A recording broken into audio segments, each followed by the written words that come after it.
표적 수사라 억울하다던 성완종 전 경남기업 회장. 영장 실질 심사를 앞두고 눈물의 기자회견을 열기도 했지만 결국 극단적인 선택을 한 것 같습니다.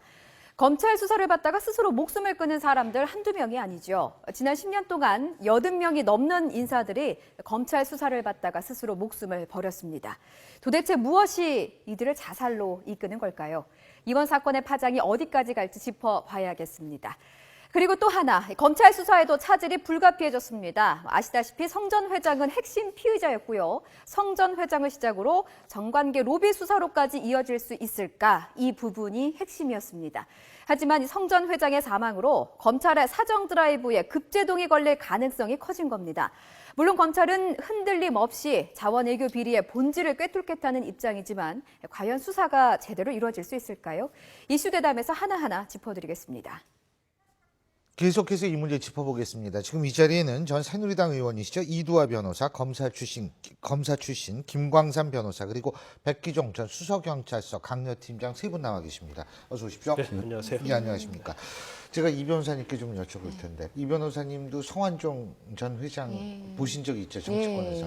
그죠? 예, 한 2번 정도 사석에서 식사를 한 적이 있고, 예. 또 동생분도 모임을 같이 해서 뭐 한두 번 뵌 적이 있는데, 근데 오늘 지인이 여기 방송하러 오는데 전화를 하셨더라고요. 그러니까 이제 성완종 회장 동생이 이제 그 시신을 인수하러 가면서 뭐 이렇게 여러 가지 억울하다는 얘기를 해서 그렇게 좀 저도 알아뒀으면 좋겠다라고 하면서 전화를 해서 여러 가지 얘기를 좀 하시더라고요. 이제 유족들의 얘기지만 억울한 점이죠. 억울하다고 하고 뭐 그리고 유서를 뭐 가족들이 갖고 있는지 어떤지 모르겠는데 이제 장례 절차를 서산 장학회장 형식으로 해달라. 그럼 어머니 묘소에 묻어달라고 하면서 형식을 장학회장으로 해달라라고 하면서 장학회에 대한 애정을 마지막까지 이렇게 보이고 그랬나 보더라고요. 기자회견장에서도 뭐 장학회를 하면서 그 장학생들한테 내가 부끄러운 사람이 안 됐으면 좋겠다 이런 얘기를 하고 이러지 않았습니까? 근데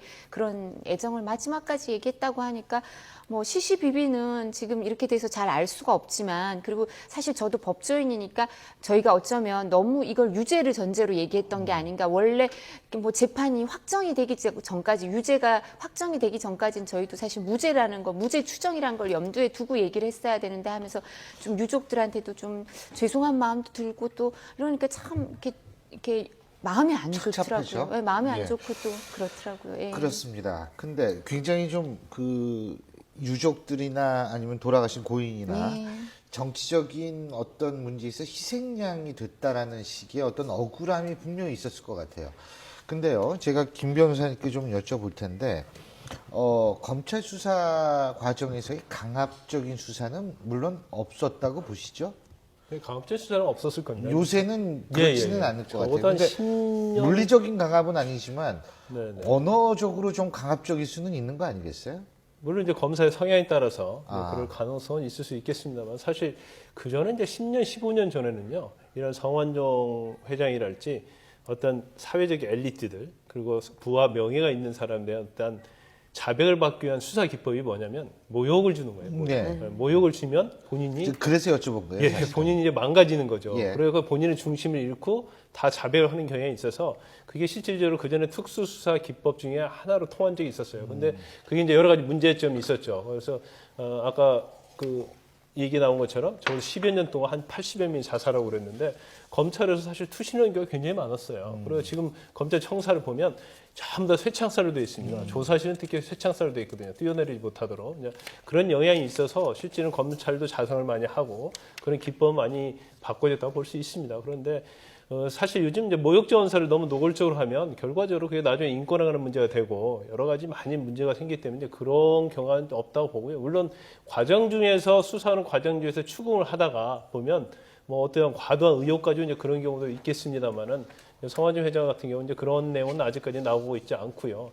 어떻게 보면 이제 본인의 어떤 심리적 압박이나 스트레스도 있고 또 아니면 억울함, 그렇지 않으면 이게 만약에 계속 가게 되면 다른 사람이 좀 많이 다치고 가족들한테 피해도 갈 수 있다는 그런 자괴감에 의해서 선택할 여러 가지 가능성이 있겠죠.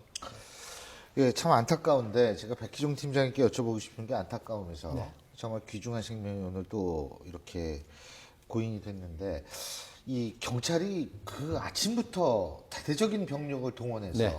뒤졌는데 그게 그렇게 찾기가 힘들었던 모양이죠. 이미 늦었습니다. 왜 그러냐면 05시 지금 CCTV를 보면 05시 한 10분경에 나가시는 게 확인이 됐거든요. 예. 근데 최초의 운전 기사가 이제 그 성한종 전 회장이 거기서 혼자 지금 청담동 자택에 거주하시잖아요. 근데 운전기사 8시 6분이나 7분경에 갔는데 안 계시니까 그래서 아들에게 연락을 합니다. 그리고 112로 먼저 신고를 했는데 이제 둘째 차남이 와서 또 청담파출소에 직접 112 신고를 하죠. 그러면 그때 시간 갭이 저도 뭐 방송하면서 그 5시 반쯤에 나오면요. 20분이 채 안 걸립니다. 청담동에서 이 종로 평창동까지. 그러면 그 33분 이후에 CCTV가 노출이 됐죠. 올라가신 게. 그렇다고 하면 이미 거기에서 형제봉 매표소 밑에 30m 지점까지 아마 이미 경찰이 수색을 시작하기 전에 사망하신 걸로 저는 유추가 그렇게 되거든요. 보십니까? 네네. 예. 왜 그러냐면 무려 3시간이라는 시간이 흘렀습니다. 예. 그렇기 때문에 발견될 때는 상당한 시간이 흘렀을 것이다. 이렇게 보고 제가 아침에 다른 방송에서 얘기를 할 때 헬기하고 그다음에 수색견, 탐지견을 빨리 가동을 시켜야 된다 이런 얘기를 했었는데 아마 이런 부분은 결국 수색견이 발견을 했지 않습니까? 근데 좀 안타깝습니다. 그 헬기 문제 제가요 오늘 이제 아침에 라디오 방송 끝나고 학교에 가 있는데 헬기 우리 학교가 그 공중에서 본 데는 가깝죠. 직선 거리는 굉장히 가깝죠. 제가 우리 학교가 근데 헬기가 10시 한 반경인가 그때 뜨더라고요. 제 기억으로는 그 정도 된 것 같아요. 학교에서 그러니까 헬기가 이렇게 날아가는 소리가 들리는 거죠. 헬기는 뭐 우리 학교 지나면 바로 북한산이니까. 근데 그런 점에 있어서는 좀 굉장히 안타깝다. 좀 그런 생각이 드는데 저 이 의원님 그 유가족들이 제일 억울해하는 측면이 뭘까요?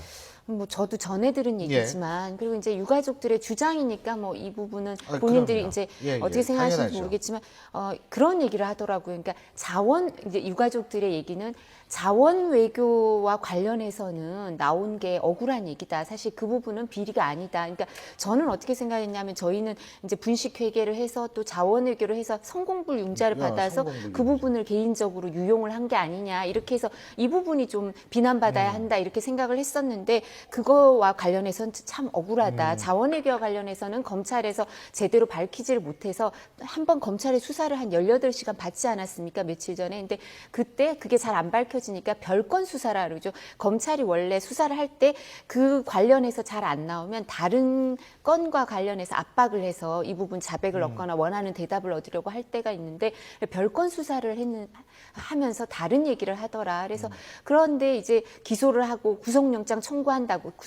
청구를 한다고 하면서는 자원 외교 비리와 관련된 자기가 파렴치한 사람으로 몰리는 게 성완종 전 회장이 아주 억울해했다고 그런 얘기를 전해 들었습니다. 그 부분은 제가 조금 해명을 해드리겠습니다. 그 성한종 회장이 억울하게 생각하는 부분은 어차피 고인이 되셨으니까 지금 러시아 캄차카 석유 탐사 사업하고 그 가나카르스타죠.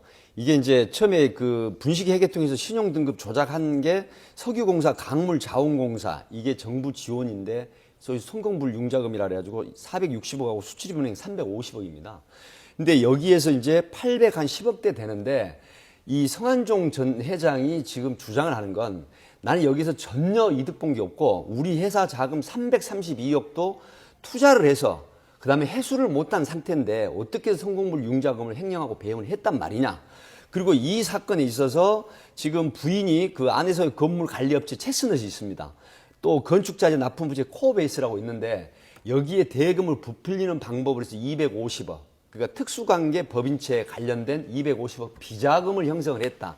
이제 이 자원외교 수사하고 별도로 개인 비리를 또 파고들었다. 지금 이런 주장을 억울하다고 했었거든요. 그래서 어제 기자회견을 하실 때 아마 마지노선을 생각을 하신 것 같습니다. 그래서 그 우시면서 울먹이면서 정말로 나는 억울하다. 그리고 MB맨이 아니다. 박근혜 대통령을 2007년, 2013년 계속해서 도왔고 경선 때도 도왔고 대선 때도 도와서 결국 박근혜 대통령을 대통령 만들었다. 가업을 안수했다. 이렇게 됐는데 내가 왜 MB맨이냐.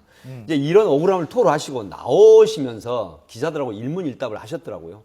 근데 전 정부나 현 정부의 그 저명 인사들하고 통화를 했는데 전부 납득 못할 해명을 받았고 또 이양구 총리에게 전화를 했으나 받지 않았다. 이제 이런 부분을 굉장히 배신감을 느낀다는 얘기를 했는데 바로 그 부분일 네. 것 같아요. 네. 저도 그 부분이 네. 굉장히 중요한 부분인 것 같은 게 본인은 나름대로 정치권이라든지 여기 인사들한테 다 잘해줬다라고 생각을 하는데 지금 이렇게 막상 문제가 딱 터지니까 날 도와줄 사람이 없구나라는 그런 데 있어서의 고립감, 배신감 그런 것들.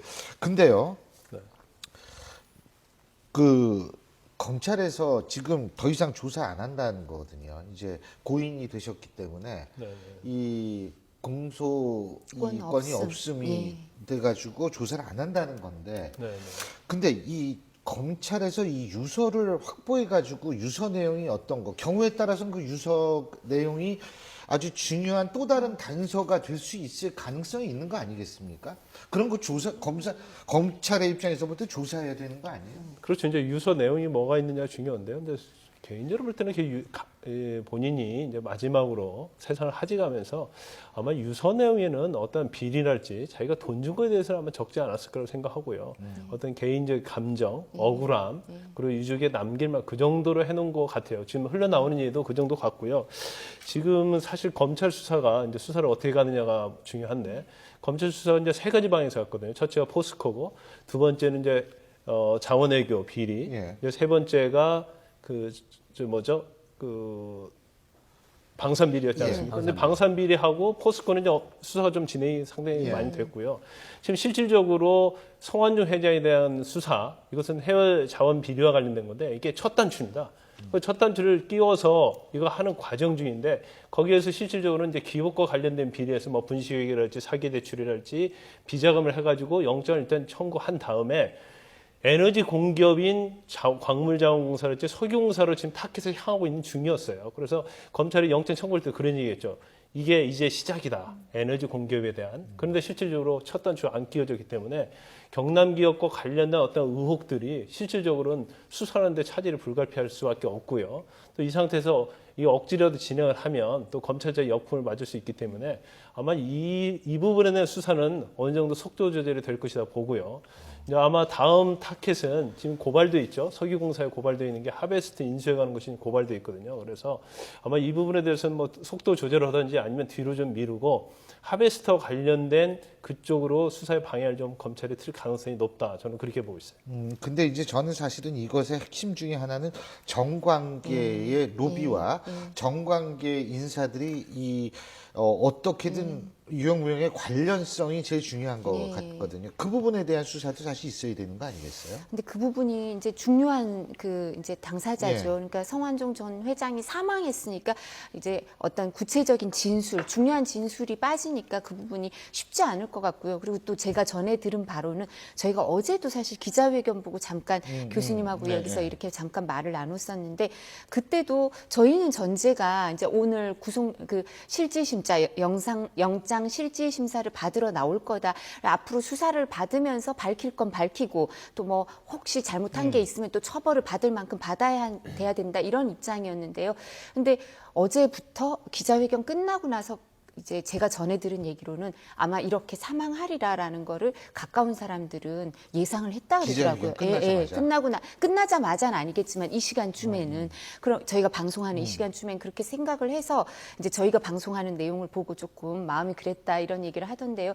그러면서 다 안고 가리라. 그러니까 사망을 하는 게 다 안고 가려는 마음에서 이렇게 자살을 결심하게 됐다 이런 얘기를 전해 들었습니다. 말이 좀 제대로 안 나오는. 알겠습니다. 그런데요, 많은 분들이 이제 그 수사를 받다가 자살하신 분들이 있는 게 노무현 정권 당시에 대우건설 사장이셨죠. 남상국 전 사장 이분도 있고 그 다음에 뭐 사실 굉장히 많죠.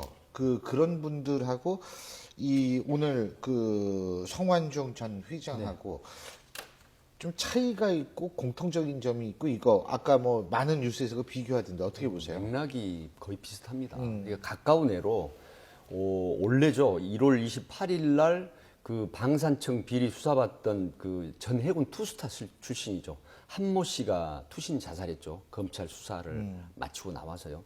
그다음에 이제 작년에 그 철도비 한국철도사업공단 이사장 하셨던 김광재 씨, 뭐 고시 출신이고 유명 그 대학 나오신 분이죠. 또 투신 자살해서 또 수사가 중단됐는데요.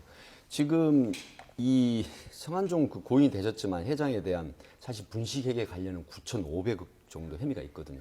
그리고 810억에 250이면 한 천억 대가 넘는 사업 그 외교 자원의 횡령 배임 부분이 있습니다. 근데 이 부분이 많은 지금 사람들이 우려하는 게 고인이 되셨지만 이 부분이 과연 단초가 돼서 수사가 진전이 돼야 되는데 이걸로 예를 들어서 예전에 노무현 대통령처럼 또 많은 다른 분들처럼 2010년도부터 13년까지 4, 5년 동안 무려 14명에서 10명, 55명이 5년 동안 검찰 조사를 받다가 투신 자살을 하시거나 사망을 하셨거든요. 그래서 이제 피해자는 중요 참고인 보호 프로그램이 가동이 돼야 된다. 그래서 지금 특수부의 3차장 그 최윤수 차장께서 앞으로 적법 절차 내에서 중요한 참고인이나 피해자에 대한 그 보호 프로그램을 가동해야 되겠다 이렇게 얘기를 하셨는데 결국은 이런 엄청난 뭐 사자방 수사라든가 자원외교 수사가 중요한 참고인이나 피해자가 사망함으로 해서 수사가 끊겨버리면 지금 국민들이 이걸 빌미로 수사를 중단했다고 했을 때 엄청난 유언비어. 그러니까 지금 정말 조심스럽기는 하지만 2007년도 경선과 2013년도 대통령 선거에 관련된 유언비어가 벌써 나오고 있거든요. 예. 그렇다고 했을 때 명백한 수사를 해야 된다 하는 게 오히려 동력을 받아서 검찰이 여기에서 힘을 잃지 말고 수사를 더 열심히 해야 된다. 이런 여론도 있습니다. 그런데 사실 뭐 수사를 열심히 하고 싶어도 증거가 없으면 못하고요. 단서가 없으면 못하죠. 그래서 실질적으로 검찰이 타깃을 삼고 있는 것이 해외 자원 비리와 관련해서는 경남 기업의 성완종 회장이 키를 쥐고 있다고 본 거거든요. 근데 성완종 회장이 또 정관계 지금 우리가 그전에 뭐 게이트가 오냐 안 오냐에 대해서 말이 많지 않습니까? 그런데 해외 자원 비리하고 두 번째는 이제 경남 기업의 워크아웃 과정에서 전 정권과 어떤 뭐가 커넥션이 있지 않느냐. 그게 실은 검찰의 타깃이고 중점이었던 것 같아요. 근데 사실적으로 이제 성완종 회장이 저렇게 사망했기 때문에 거기에 대한 증거를 찾기 어렵고요. 설사 그의 어떤 부수적인 증거를 찾는다 하더라도 그건 간접 증거에 불과합니다. 그래서 성완종 회장이 사망한 상태에서 어떤 정관계 로비랄지 돈이 오간 거랄지 또 광물자원공사와 관련해서 그 니켈 광산과 관련해서 헐값으로 고가로 광물자원공사에서 그걸 사면서 어떤 커넥션이 있었는지 이제 그런 걸 밝힌다는 것은 실질적으로 굉장히 어려워졌다고 보면 되고요. 사실 그 노무현 대통령 자살했을 때 마찬가지고요. 그다음에 남산국 대우건설 사장이 자살한 이후에도 실제로 검찰 수사가 진행된 적이 한 번도 없거든요. 그것은 진행해도 사실은 밝힌다는 게 굉장히 어렵고요.